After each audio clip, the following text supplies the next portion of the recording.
안녕하세요. 별자리 읽어주는 책제심리사 류미입니다. 이번 클립에서는 2025년 11월 5일에 있을 토러스 황소자리 만월에 대해 예상해 보겠습니다. 신월과 만월 콘텐츠는 어떤 특정 별자리 운세가 아닙니다. 달의 공전 주기인 28일, 29일을 기준으로 보름씩 나눠서 달을 중심으로 전반적인 별의 흐름을 알아보는 겁니다.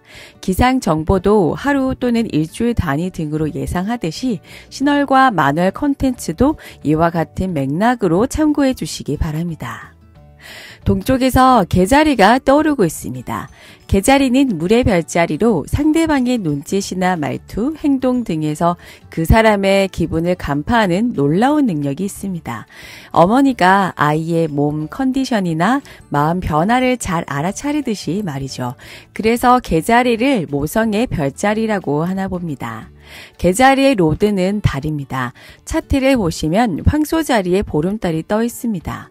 이번 황소자리 만월 기간에는 무엇보다 가정과 가족, 아이, 부모님과 관련한 이슈가 많을 것으로 예상됩니다. 황소자리 달은 제 기준에서 말씀드리자면 어린이집 들어가기 전 2살에서 4살로 보고 있어요. 요즘 워킹맘이 많아서 어린이집에 일찍 보내긴 하는데 2살에서 4살 요맘때쯤 아이가 오감으로 세상을 배워가는 연령대입니다. 저도 아이 키우면서 선반에 유리나 뾰족한 물건들은 다 서랍장 안으로 넣고 바닥에는 푹신푹신한 매트를 깔아 놓았었어요. 항상 아이가 움직이는 공간에는 둥글둥글하고 무해한 것들로 채웠던 것 같아요.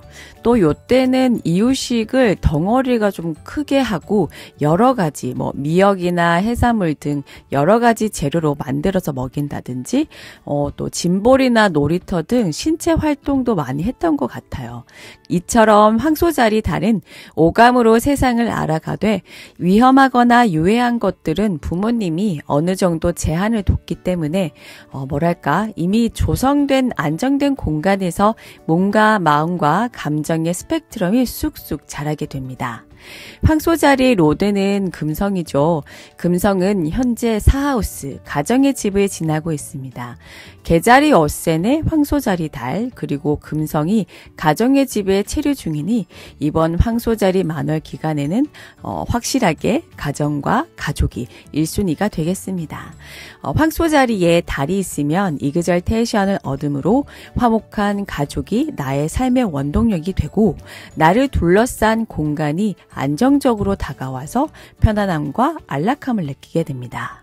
또한 금성이 천칭자리에 있으면 가족과 형제 자매는 물론 친구나 기타 인간관계가 조화롭습니다. 그러므로 이번 황소자리 만월은 퇴근 후에 치맥하자는 친구나 직장 동료의 유혹도 마다하고 바로 집으로 직행하게 되고 부모님이 해주시는 또는 와이프가 만들어주는 집밥을 먹으면서 내적 평화를 추구하게 됩니다. 왜 열심히 일하냐고 묻는다면 가족과 행복하게 잘 살기 위해서 라는 답이 가장 잘 어울리는 기간이 되지 않을까 싶습니다. 조심할 부분은 1하우스, 개자리를 지나고 있는 목성입니다. 목성이 11월 11일부터 역행하기 시작하는데요. 1하우스에 목성이 있게 되면 행운과 기회가 주어집니다.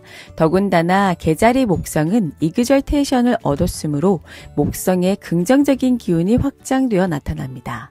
그런데 행운의 별 목성이 11월 11일부터 역행하게 되면 여태껏 누렸던 행운과 기회가 깡그리 사라지는 기분이 들지도 모르겠어요. 나에게 우호적이었던 사람들이 차갑게 돌아선다거나 칭찬은 악플로 돌아오고 이번에 승진이 확실시 되었었는데 막상 진급 명단에 내 이름이 없어서 실망하는 등 답답한 일이 발생할 수 있겠습니다. 이번 황소자리 만월 정리하자면요. 첫째, 촉이 민감해진다고 하죠. 물의 기운이 강해져서 평소보다 예지몽을 잘 꾼다거나 갑자기 어떤 이에게 전화하고 싶어진다거나 그래서 마침 그 사람도 전화하려던 찰나였다는 말을 들을 수 있고요. 예전에 시크릿이라는 책이 한때 유행했었는데 끌어당김의 법칙이라고 해서 계속 그것만 몰두하고 집중하면 그것이 발현된다는 내용의 책입니다. 아무 노력 없이 요행을 바라는 건 당연히 결과를 기대할 수 없으나 벽돌을 쌓아 올리듯 하나씩 하나씩 실천하다 보면 어느새 그것이 내 손에 들어와 있을 수 있으니까요. 매일 5분이라도 좋으니 명상을 하거나 자기 전에 내가 목표로 하는 그것을 지속적으로 이미지 트레이닝 해봅시다. 둘째, 감정은 대체 무엇일까? 심리는 어떤 원리로 작용할까? 등 보이지 않는 무언가에 대한 지적 호기심과 탐구심이 늘어나겠습니다. 목성과 토성, 태양이 길각을 이루고 있으니 시간이 오래 걸리는 공부, 또 어떻게 보면 현실과 동떨어진 학문을 시작해보려는 분들도 있지 않을까 싶습니다. 토성 물고기 자리가 11월 28일에 6개월 남짓 역행을 끝내고 순행하게 됩니다.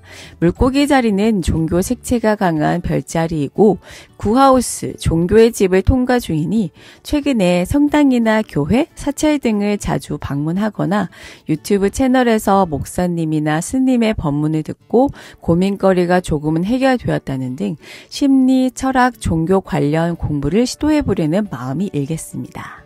앞서 언급했듯이 시간이 오래 걸리는 공부입니다. 전문 자격증을 취득해서 바로 취업하거나 돈을 벌 수도 없고요. 그럼에도 불구하고 수강료나 수련비를 지불하면서까지 마음의 평화를 얻으려고 필사적으로 매달리기도 하겠습니다. 시작한다면 용두사미로 끝나지 말고 도중에 포기하지 말고 끝까지 전념해 보길 바랍니다. 토성과 목성, 태양의 길각으로 분명 깨닫는 것이 있을 겁니다. 마지막으로 말조심해야겠습니다. 수성과 화성이 세지테리우스를 지나고 있습니다. 수성이 11월 10일부터 역행하기 시작하면서 화성의 심기를 불편하게 만들 수 있습니다. 다시 말해 화성의 성급한 성격으로 말미암아 수성 역행에 커뮤니케이션 오류가 발생해 적을 만들고 곤혹스러운 상황에 처해질 수 있습니다. 수성 사수자리는 공부머리는 좋습니다. 그런데 눈치가 없어서 곤란한 상황을 자초하기도 합니다. 화성이 옆에 있으니 말을 자제해야 하는데 괜히 한두 마디 얹었다가 일을 크게 만드는 것처럼 말입니다. 11월 11일 목성도 역행한다고 앞서 말씀드렸습니다. 목성 역행, 수성 역행이 거의 동시에 일어나니 말조심해야 합니다. 뜨거운 화성이 옆에 있으니 농담으로 한 말이라도 남에게 상처 주는 말이 될 수 있고 감정이 상해서 절교하거나 나중에는 소송으로도 이어질 수 있으니 적절한 단어를 이용해서 말해야겠습니다. 루미에만의 참신하고 재미있는 별자리 해독이 마음에 든다면 구독, 좋아요, 알림 설정까지 부탁드릴게요. 그럼 오늘 하루도 풍요롭게 보내시기 바랍니다.